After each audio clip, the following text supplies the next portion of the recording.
the government will ban access to social media for all children under the age of 16. Honestly, it's just wow. I thought I'd give it more time to think about it and the effects it would have. I'm absolutely over the moon. What a brilliant announcement this morning. This is big, isn't it? This is a generational shift. We are dismayed by the announcement that the Prime Minister has made.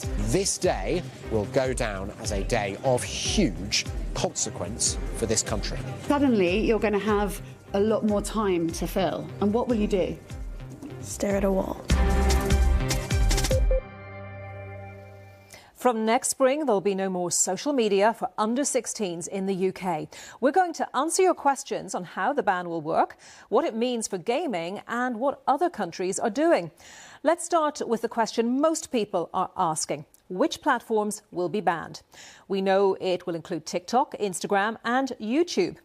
Joe Tidy, our cyber correspondent, is with us to explain more. So, Joe, what's the full list of banned sites? We don't have the full list, I'm afraid. We have, as you say, a short list of the big ones, all the ones you can imagine, the household names. So that is Snapchat, TikTok, YouTube, Instagram, Facebook and X. Probably Reddit too, but that's not confirmed. The government says that they're going to ban any platform whose purpose, this is a quote, is to enable social interaction and which allow users to post material. So that does include quite a lot of platforms. OK, those are the platforms that we know are banned. Which ones will under 16s still have access to, Joe? We know that YouTube Kids is exempt from this ban, and we also know that chat apps, so WhatsApp and Signal, are also not in the ban. And how will that ban work? We don't know. There are lots of different ways they could do it. They said that they want to use highly effective age assurance technology. So that could be, for example, facial scans that guess your age. They might use your account history on your email that's registered to the social media account, or your actual activity on that account. So, for example, if you had an account for more than 16 years, they won't ban you for obvious reasons. But there's also been a little bit of discussion today about whether or not it will be on a device level. We don't think that's how they're going to do it. So, for example, in some countries, like in China, there is a minor mode, which is where parents click on a button basically and say that this phone is a minor's phone, so therefore they can't download any of the apps that we're talking about. But we don't know exactly what the mechanisms are going to be. We hopefully will find out a little bit more in July. And a lot of children and parents will want to know, when will the ban start? Well, Keir Starmer said this morning that the regulation would be in place by Christmas, excuse me, and that the actual ban will take effect in spring. So March, April, May, that kind of thing we're thinking. OK, for the moment, Joe, thank you. Now, the government says 9 in 10 parents support a social media ban for under 16s. But what about children? We spoke to some 11 to 14-year-olds in Lancashire. Could you please put your hands up, those of you who welcome the ban? Hands up for those who welcome the ban. I didn't think it would actually happen. I kind of believed that he'd chicken out of it and give it more time. I know in the future it will have a positive impact on young people's lives and their mental health. I just feel that it maybe shouldn't have been banned. Maybe it should be more restricted so you can't talk to people that you don't know. I'm not happy at all because I think, like Jack said, I don't think it should be banned, but I think it should be limited. I feel a bit gutted because now I've got to find new things on what to do instead of just staying on my phone. And we've had a lot of questions asking, will the ban affect gaming platforms? Newsbeat's games expert Tom Richardson has more on that. If you're a fan of Roblox, Minecraft or Fortnite, you might be wondering how they're going to be affected by the UK's social media ban. The good news for fans is that none of the games are going to be banned, but the way that players interact with each other is going to be affected. Once the rules come into force, under 16s won't be able to contact strangers via in-game chat. It's not a huge departure from existing child accounts, which are controlled by a parent or guardian and allow them to restrict the features that young players have access to. The government's also mentioned live streaming in its social media ban, although it's not entirely clear what it means by this. We've asked if it includes streaming sites like Twitch, which are hugely popular with video game fans. Back to Joe. What's been the reaction from the social media firms to the ban? Well, as you can imagine, they're not overly happy about this. We've heard from Meta, which of course runs Facebook and Instagram. They've said it will not achieve the goal of keeping teenagers safe online. They've quoted here, as we've seen in Australia, bans risk isolating teens from online communities and information and driving them to unregulated alternatives that lack built-in protections and parental controls. We've heard that from quite a few of these platforms as well. And YouTube has also said that this is the wrong decision, that's taking away what they're describing as a vital resource, so YouTube, for kids. So the UK is getting a ban. What about other countries around the world? Australian children are waking up without access to social under media. the age of 16 in this country has officially lost access. Australia was the first country to ban social media for under 16s, with the law coming into effect in December last year.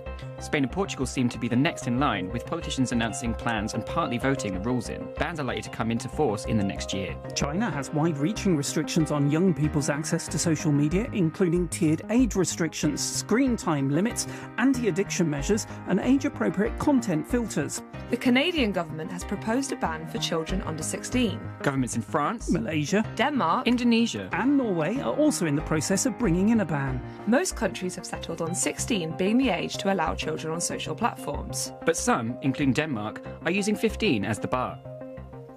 Australia has had the ban for 6 months now, so are there lessons to be learned from them? Our Sydney correspondent Katie Watson has been finding out.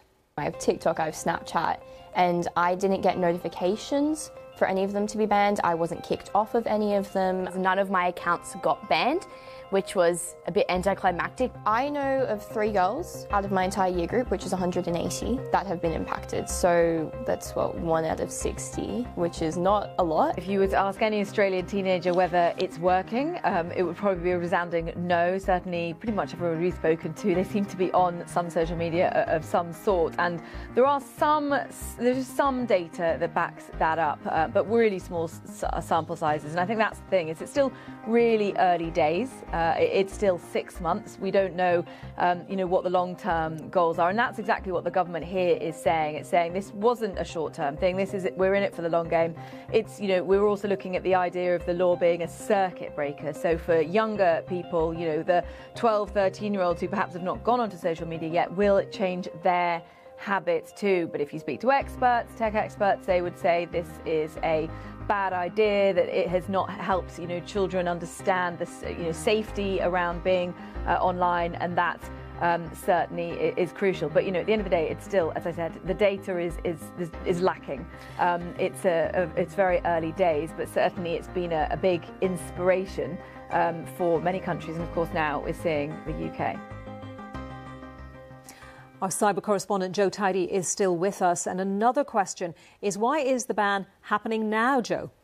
Well, I think the short answer is there's a huge amount of public support for this. The government had a consultation and found that nearly 9 in 10 of the adults they spoke to, the parents, were in favour of a ban. But I think the kind of longer answer here really is that the last few years, probably since about 2022, 2023, there have been some really high-profile and tragic cases of teenagers taking their own lives because of what they've seen on social media and because of the conversations they've been having. For example, there's been harmful content that they've been shown on eating disorders, that kind of thing. But also there's been some cases of sextortion where children have been blackmailed and they've taken their lives. So I think that those kind of news moments, and also the campaigning that's been done over the last few years by grieving and very passionate parents, has really filtered down. I think it's not just in the UK, but around the world, there is this global move. And we've been hearing reaction from some bereaved families. Take a listen to Louise Gibson. I'm the mother of Noah. He died from what I believe is a social media challenge in December 2021. He was 11. I think it's fantastic. I think it needed to be done. It's a shame that it's taken so long, but I think it's there, it's moving in the right direction, and it will help protect so many children. One big question is, will the ban work? The Prime Minister is being realistic about it. This might shock you, but it doesn't shock parents of teenagers. They get around other laws too.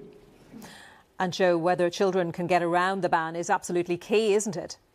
Well, it is, yes, and people will say that the ban has failed if there's a huge number of teenagers who are still able to get on these apps, like we've seen in Australia.